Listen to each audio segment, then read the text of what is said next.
It's time for Australia to catch up with the rest of the world when it comes to protecting travelers' rights and compensating those affected by flight delays and cancellations.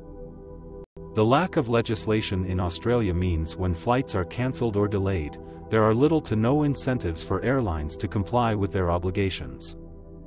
But there may be hope yet. The Australian Competition and Consumer Commission, Consumer Advocate Choice and the Australian Lawyers Alliance have raised the prospect of introducing a cash compensation scheme for passengers who experience flight delays and cancellations. At present, in the European Union, passengers who experience a flight delay of more than 3 hours are entitled to a compensation package of up to €600. Meanwhile, in the United States and Indonesia, there are forms of regulated compensation, but Australia is yet to jump on board. The Australian consumer law currently doesn't require airlines to offer any particular type of compensation or a minimum amount, meaning passengers can be subjected to varying levels of compensation depending on their carrier.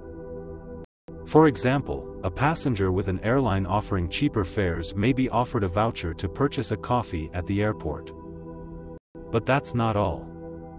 Airline scheduling tactics can also lead to flight cancellations, with larger carriers known to hoard slots and forcing last-minute cancellations to prevent competitors from accessing them.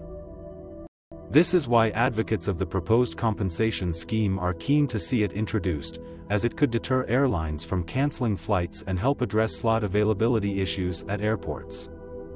Consumer Advocate Choice said introducing a compensation scheme in Australia would mean airlines would have to focus more on getting flights out on time. It would also mean that customers would be aware of what to expect if their flight was cancelled or delayed, with the same rules applying to all flights between 2 EU destinations without exception.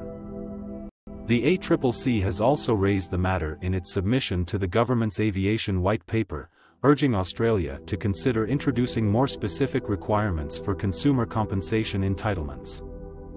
The Australian Lawyers Alliance agrees, stating that rather than passengers having to fight for compensation through legal loopholes, a simple and straightforward compensation regime should be put in place.